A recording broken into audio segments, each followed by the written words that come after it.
Ibu, kenapa kita nggak boleh menikah dengan Muslim? Anak manis, apakah kamu mau kalau suatu saat nanti kamu dipukul oleh suami kamu? Ya nggak mau, Bu. Nah, itu dia nak. Muslim diajarkan di dalam Al-Quran surah 4 ayat 34 bahwa memukul istri bukan hanya diperbolehkan, tetapi disarankan jika kamu tidak taat kepada suamimu. Lalu, bagaimana dengan ajaran Kristen di dalam Alkitab? Kalau Kristen berbeda nak. Kolose 3 ayat 19 berkata, "Hai suami-suami, kasihilah istrimu dan janganlah berlaku kasar terhadap dia."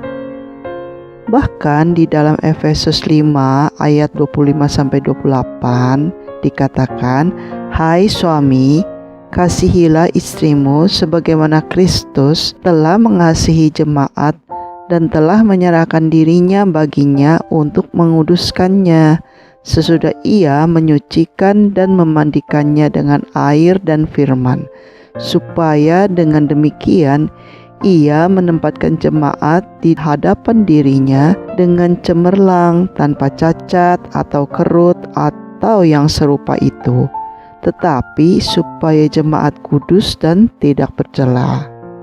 Demikian juga suami harus mengasihi istrinya sama seperti tubuhnya sendiri. Siapa yang mengasihi istrinya mengasihi dirinya sendiri. Wah, jauh sekali perbedaannya ya. Iya dong. Selain itu, apakah kamu mau jika suatu saat nanti suami kamu punya istri lain menduakan kamu? Ya nggak mau dong. Nah, kalau kamu tidak mau diduakan, apalagi diempatkan, bukan? Namun, Al-Quran surah 4 ayat 3 mengizinkan seorang lelaki muslim mempunyai 4 istri. Ih, begitu banget ya, Bu.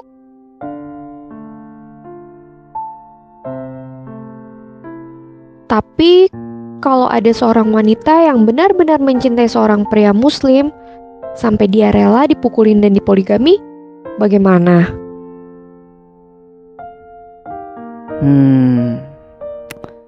Menurut kamu, apakah wanita itu mau diceraikan oleh pria itu? Ya enggak dong. Masa udah rela dipukulin, terus dipoligami, masih diceraikan pula? Kalau akan diceraikan, untuk apa menikah? Nah, itu dia.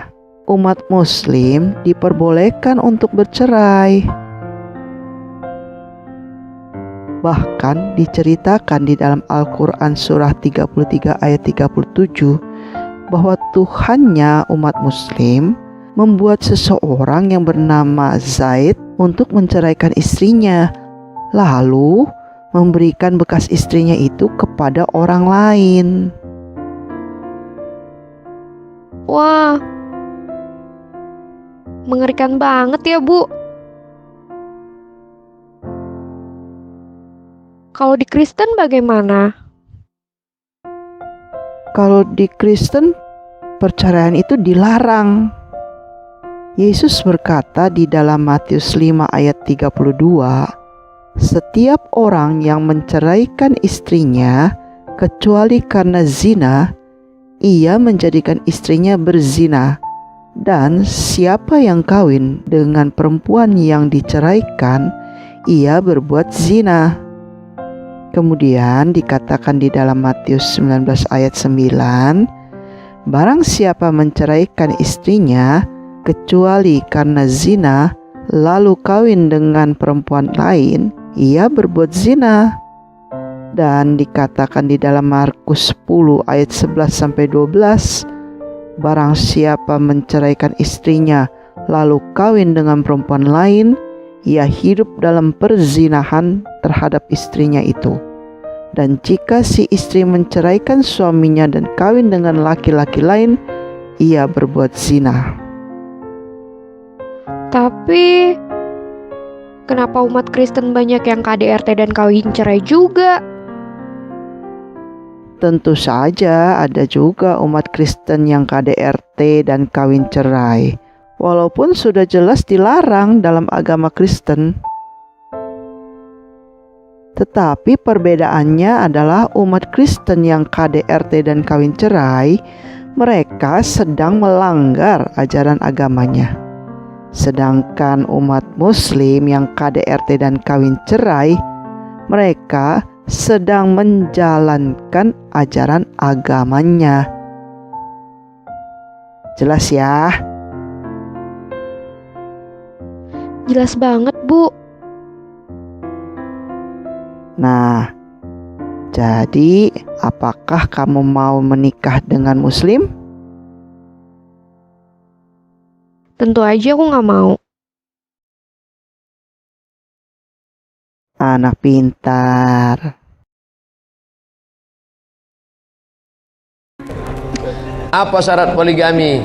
Harus minta izin dengan istri? Tak ada. Saya ke sini, nikah saya sekali lagi sini, istri saya tak tahu, sah. Kemudian besok nanti malam ke Jakarta, nikah sekali lagi, sah. Kemudian habis itu nanti kami ke Yogyakarta, pengajian di Jogja, nikah sekali lagi, sah. Yang kelima baru tak sah. Selama masih 4 sah. Jadi kalau mau tetap sah gimana? Ceraikan yang satu, nikah lagi. Ceraikan satu, nikah lagi. Dia bisa terus. Itu namanya unlimited edition.